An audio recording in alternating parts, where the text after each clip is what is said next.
Good morning, everyone from Boston. It's early here. Very glad to be with you all. I wish I was there in person, obviously. And that's a great question because I think entrepreneurs are used to solve problems. So we start from what we see and we try to really find solutions, more or less creative. At the same time, there is a lot of learning that come from the thing that we do every day. We're trying to build companies, we're trying to build, at the end of the day, institutions in our small scale. We start from one or two people, we scale it up to be hundred thousands people, as really we're trying to connect what we see that doesn't work with an entrepreneurial solution. And at the same time, universities are doing the same thing, institutions are doing the same thing. We're trying to solve problems. The United Nations is trying to solve problems, right? They're related to anger, sustainability, poverty. And what we do on the field every day as entrepreneurs, it's really at the core of some of the solution that we're seeing. So the work I've been doing, with Vaxis has highlighted important policy implications that are around how do we actually get more medications across boundaries? How do we make vaccines more accessible?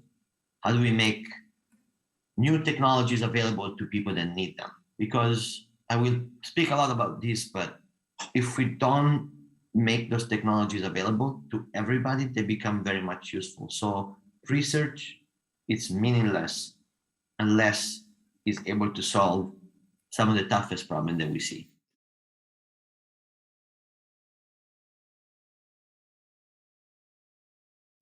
That's exactly right, because we wake up every day, we're trying to work toward a solution that we believe will have an impact.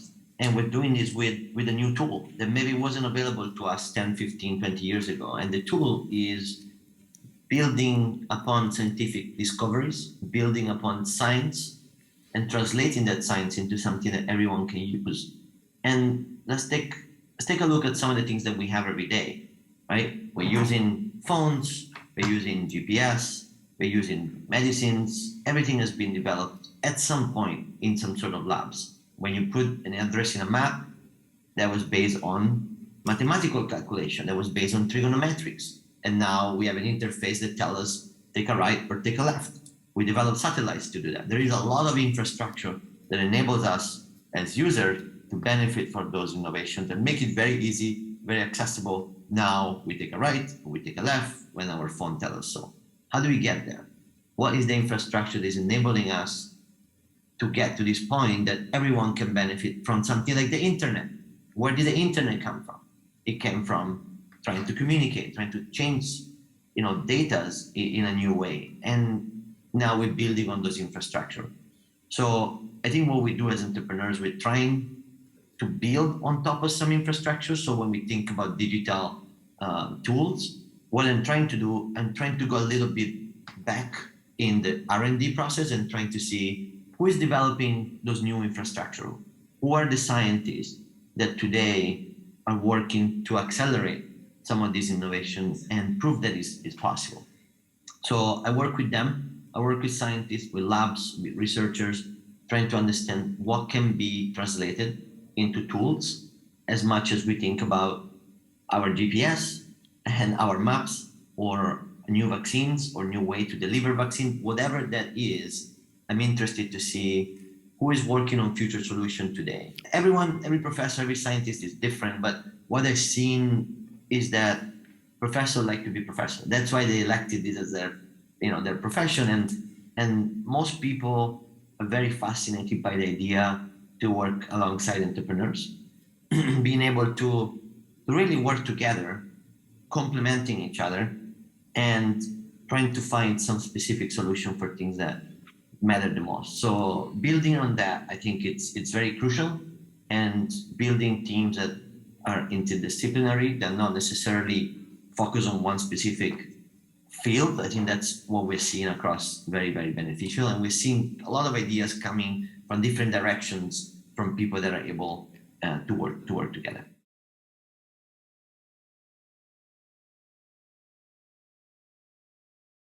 One of the things that is emerging from this research is actually that would be really important to have entrepreneurs to spend time with the scientists, go in their labs, learn from them, build that trust. That Federico, you touched on this very, very important point. You know, this is my life research, right? I spent all my life, all my academic, and I don't want to let it go. So you need to spend that time together. You need to think about how do you maximize the chance that this technology can become something useful. It's going to take years. When I start my company, we start Vaxxes, we started in 2012. And the idea seems to be pretty baked. The idea was very simple, was basically saying, take this new protein that is extracted from silk. So not that intuitive, right? But silk is one of the strongest materials that exist in the world.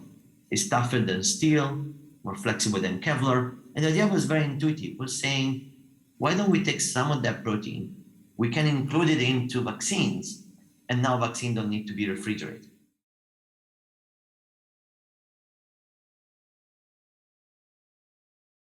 The idea was very simple and clean, and there was a very nice publication around that.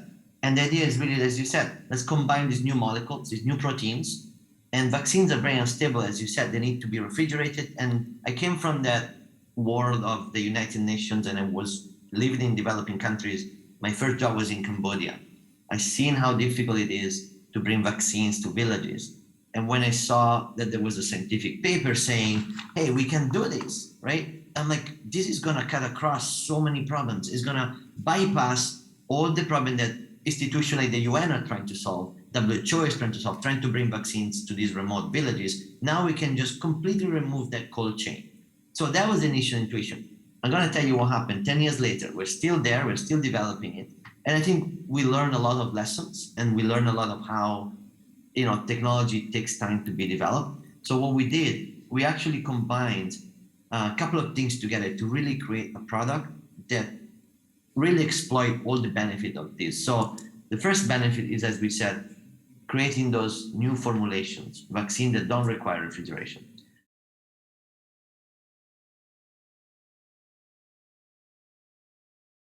We've been, trying to get in their radar for a long time. This is a few years back, because they are the one organization that is invested very heavily in vaccines.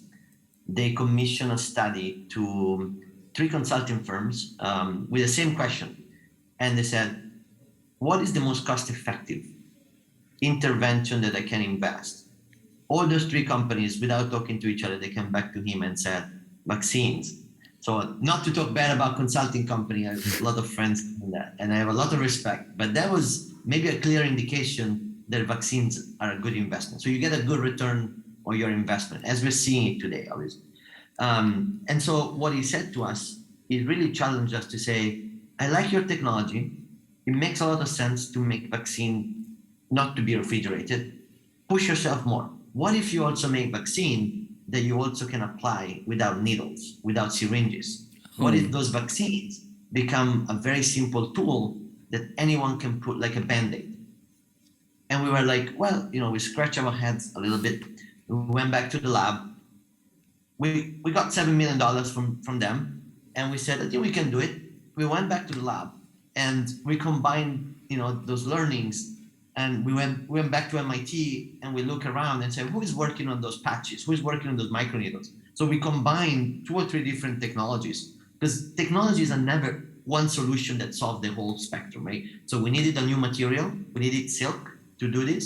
We needed a device to deliver those drugs, and we needed drugs to do it. We needed the vaccine. So we needed to combine a biologic experience with a device and a new material. So also some mechanics.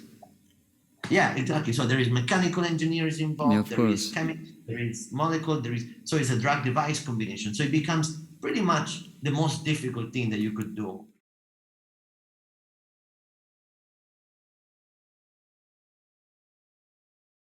How do we change some of those systems that are functioning, but they're not functioning well? And I think science and technology can really accelerate those change.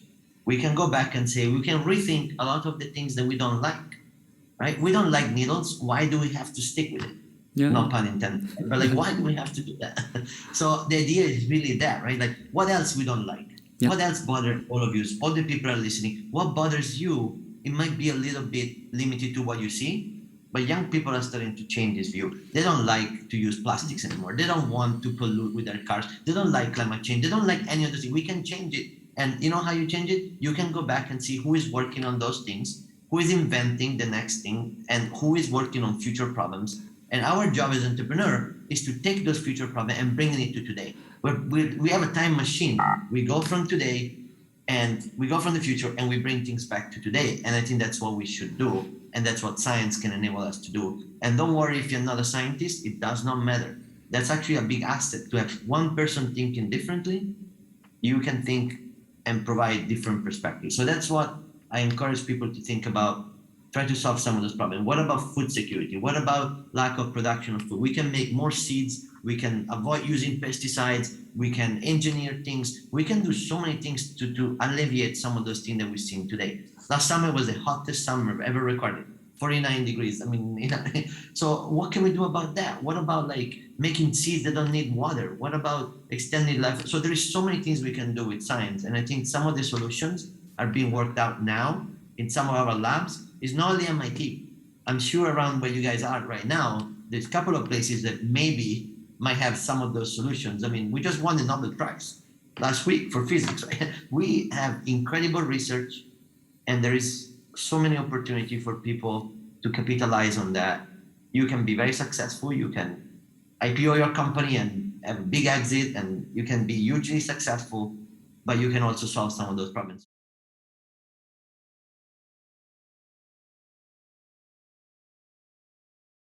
I think we're just a little late, but we're coming. You know, we're getting there. You know, it's not a matter whether it's gonna happen. I think it's just we're late, because whatever reason, but like we're 20 years late in this process, but we're getting there. Right? It's just a matter of time. Things are coming, and it just again the problem is that we're late, but like it's never late. I mean, we have all the time in the history. Right? Time is not gonna stop. So even if you're late 20 years compared to others, it doesn't matter. There is so much going on. And if you look at the growth potential, it's where you start from lower level, right? So we have the highest gaps to fill, and look at how successful are some of those companies that are investing now in Europe. I mean, there is incredible VC that are doing really, really well in the food space, in some, you know, food technology space. There is, you know, so much potentials. And the US is really like, it's got to a point that people are rethinking venture capital, and they're rethinking investment, they're rethinking the way they're doing it, because they've done everything,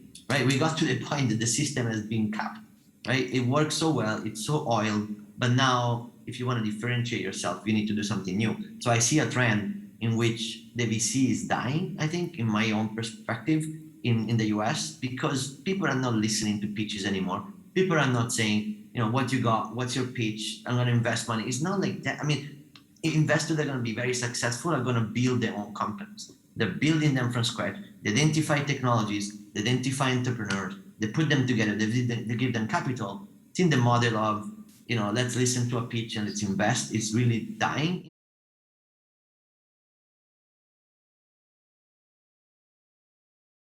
We see every day people joining the company because, especially scientists, people that have scientific background, you know, they're willing to pursue those passions, and having someone that can say, look, if this thing works, we're going to bring vaccines to places. And I think it really motivates most of the people that work in the company that I co-founded. They're really, really excited about that. And then it becomes a tool not only for yourself, but also to give a venue to others to do something purposefully. And that, you know, has a lot of benefits. And so that reflects in everything. So one thing I'm working on now at Harvard is really mapping scientific discoveries. So we're developing those. Part of my project is to develop, I call it Technology Atlas. So you're really in the heart of the university. Yeah. So that's my research. That's my project. I'm doing that at the Belfer Center, which is called the Belfer Center for Science and Technology. So it's one of the more well-known institution within Harvard.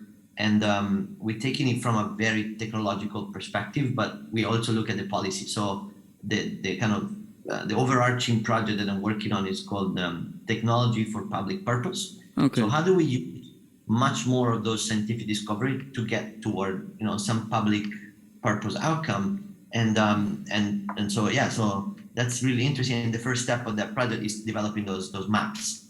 So those technology maps, and we're going to see the labs in different areas that are strategically important: synthetic biology, and talking about aerospace, talking about. So we have some priorities areas, and we talk to the best inventors around the world and try to understand what technology they are developing and what do they need in terms of tools to spin off those companies.